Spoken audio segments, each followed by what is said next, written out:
Ano ba talaga, kuya? Meron bang warrant of arrest si Senator Bato de la Rosa o wala?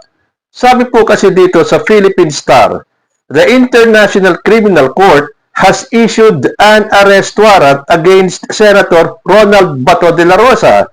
According to News 5 sources, Interpol has received the arrest warrant and its representatives are already in the Philippines. O di syempre, ngatugan tuhod dyan ni Senator Bato de la Rosa dahil lumabas na finally yung kanyang warrant of arrest. Sabi pa sa balita, DILG naghahanda ng 10,000 puwersa sakaling ilabas ang arrest warrant kay Senator Bato. So, as usual, epal siyempre si Senator Robin Padilla. Sabi niya, kung ang humahanap kay Bato de la Rosa ay Philippine law, ako pa ang magsusurrender. Pero hanggat dayuhan, hindi kaya ng puso ko kapag binigay ko si Bato. Nagtaksil na ako kay Andres Bonifacio. Ito talagang si Robin Padilla. Hindi mo na kami madadaan sa ganyang mga pananalita mo, yung talagang Tagalog na Tagalog, na akala mo ikaw ay sinaunang tao. So ang ibig sabihin nito, alam ni Robin Padilla kung saan nagtatago si Bato. Then ayon sa balita, Robin urges Bato to stay hidden amid reported ICC warrant. Senator Robin Hood Padilla advised Senator Bato de la Rosa not to surface publicly following reports that the International Criminal Court has issued a warrant of arrest against the former Philippine National Police Chief. Sabi ni Padilla sa isang interview sa DWIZ, "Huwag kang lilitaw."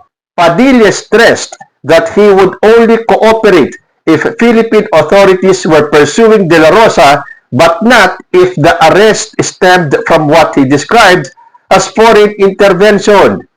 Kaya nga nasabi ni Padilla na kung ang humahanap kay Bato ay Philippine law, ako pa ang magsusurrender. Pero hanggat dayuhan, hindi kaya ng puso ko. Never. Huwag tayo magsusuko sa dayuhan. Never. Akala mo naman may magagawa si Senator Robin Padilla kung sakaling andyan na nga yung warrant of arrest ni Bato. Sa bagay, sinabi naman ni Robin na sasama siya. Oras na hinuli si Bato, isama daw siya. Ito na yung pagkakataon mo magpakahiro, Robin. Ipakita mo yung pagiging true and loyal friend mo kay Bato de la Rosa. Samahan mo siya sa ICC. Hindi ba't yan ang lagi mong sinasabi? Sasamahan mo. Sasama ka kapag hinuli si Bato de la Rosa. Well, hihintayin po namin yan. Sabi pa rito sa balita, Padilla also disclosed that he recently met with De La Rosa, insisting that the senator is not a wanted person. So, may knowledge si Robin Padilla kung nasaan si Senator Bato de la Rosa. Sinabi niya na hindi naman daw wanted person si De La Rosa.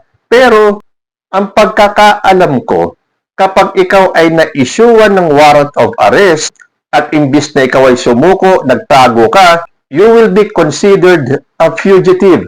So that will make Senator Bato de la Rosa a fugitive. Sabi ni Mr. Google, having a warrant of arrest generally makes you a fugitive if you are actively hiding or evading law enforcement to avoid prosecution or punishment. Simply having a warrant does not make you a fugitive, but evading service of that warrant does.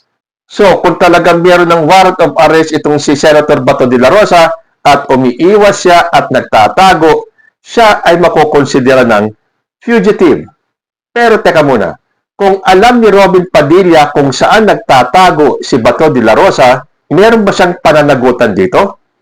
Again, from Mr. Google, cuddling or harboring a fugitive, knowingly, concealing, sheltering, or assisting someone evading arrest is a criminal offense, often categorized as obstruction of justice or acting as an accessory to the crime.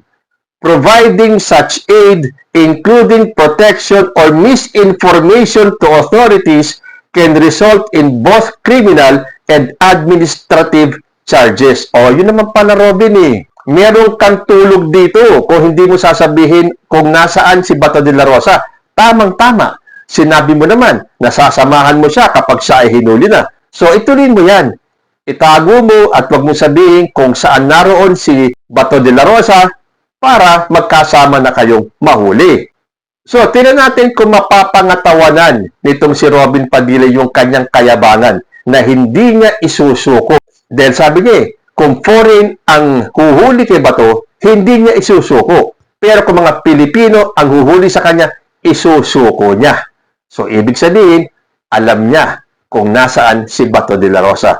And cuddling a fugitive is a crime. So, ano ba talaga? May warrant of arrest ba o wala? Kasi nung maaga-aga pa kanina, yan lahat ng balita. Lumabas na daw ang warrant of arrest ni Bato de la Rosa, huhulihin na daw siya dahil natanggap na daw ng Interpol yung arrest warrant at ang mga representatives ng Interpol ay nasa Pilipinas na. At sinabi pa sa balita na ang DILG ay naghahanda ng 10,000 katao para tumulong sa pag-aresto kay Bato. So, paano yan, Bato? Ngayon mo ilabas ang kayabangan mo at tapang mo. Hindi ba sinabi mo pa sa isang interview na handa kang harapin ang ICC at hindi ka natatakot? Senator, hindi ka nangangamba dun sa pagpasok ng ICC sa bansa natin. Hindi ka ba natatakot? Hindi ako natatakot. Bring it on. Senator, to this day, Bring it on. Oh, meron pang isa. Ano ba yung sinabi mo sa Interpol? Interpol! Bullshit! Interpol!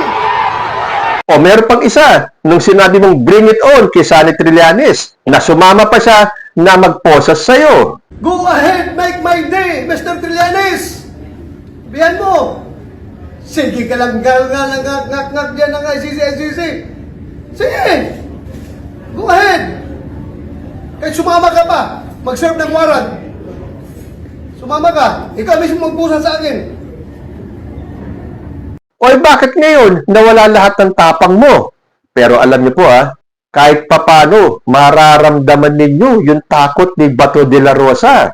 Dahil nakita niya kung ano ang dinaranas ngayon ni former President Rodrigo Duterte sa dahig. Malamang yun din ang kanyang pagdadaanan at doon siya natatakot. Kaya lang kahit na anong gawin ng mga taong itong kumokontra tulad ni Robin Padilla, wala po kayong magagawa. Dahil kapag nandyan na yan, kahit na magtago pa siya, kung si Kibuloy nga nagtago nahanap din kung nasan siya. Si Bato de la Rosa pa kaya, siguradong magkakaroon ng massive manhunt para mahuli si Bato de la Rosa. Sabi naman daw ng iba, hindi pa daw pwedeng ibigay si Bato de la Rosa dahil hihintayin pa daw ng kinauukulan yung desisyon ng Supreme Court. Dahil hindi nga ba nag-file ng petition itong mga anak ni Digong na kumo-question sa jurisdiction ng ICC kay Digong. At kasama na dyan yung mga susunod pang mga Pilipino na mai-issuean ng arrest warrant. Ito na nga yung kay Bato. So, kailan naman kaya re-resolbahin ng Supreme Court yung petition ng makakapatid na Duterte? So, buying time muli itong si Bato de la Rosa. Kung mahuhuli na ba siya or hindi. Kung nandiyan na yung warrant of arrest, hindi pa daw po pwede dahil wala pang desisyon ang Supreme Court. Ang gulo rin, ano? Pero, bandang hapon na, may bago namang balita.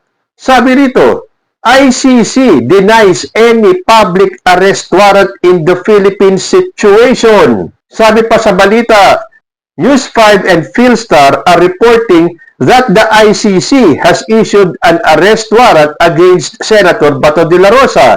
According to a News 5 report bylined by Marian Enriquez, the ICC has issued the warrant. Interpol has received it and Interpol representatives are in the Philippines. The Philippine Star is carrying the same story.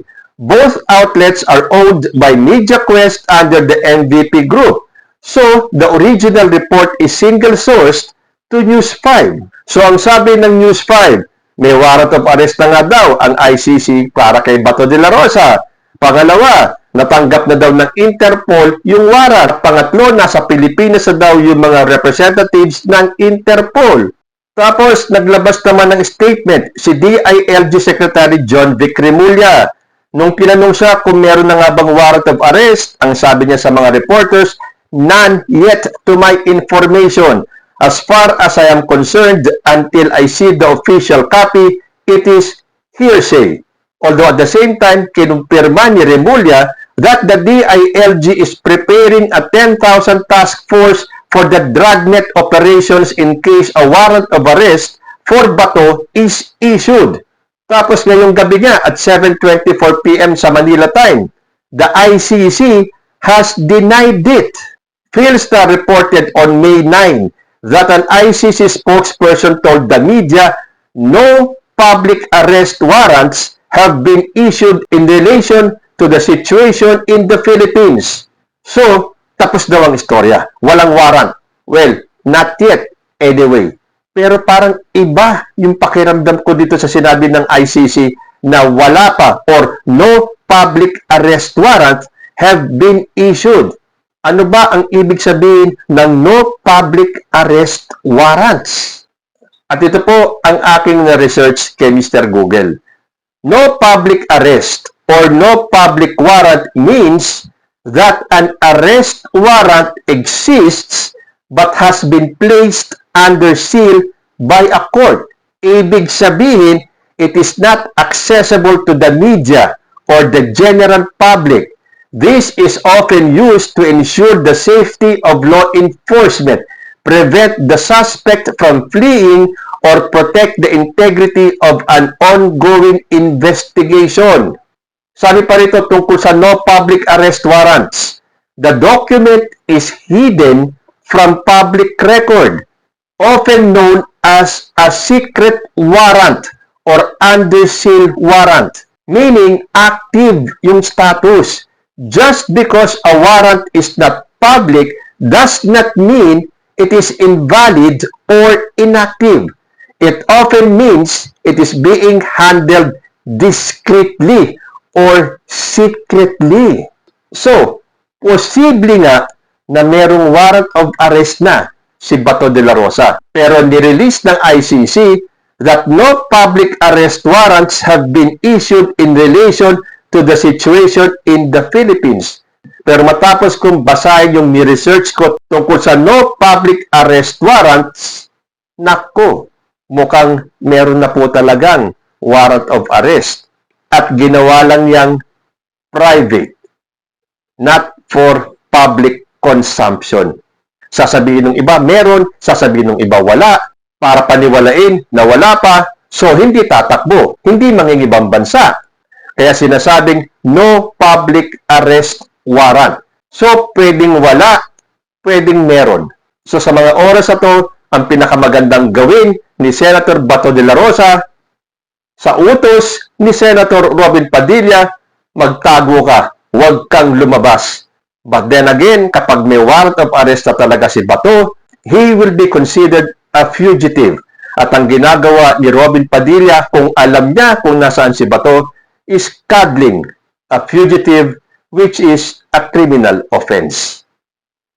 Kayo po, naniniwala ba kayong meron ng warrant of arrest o nililito lang nila ang taong bayan? Comment lang po down below and I will see you in my next video. Diyos ti Agnina.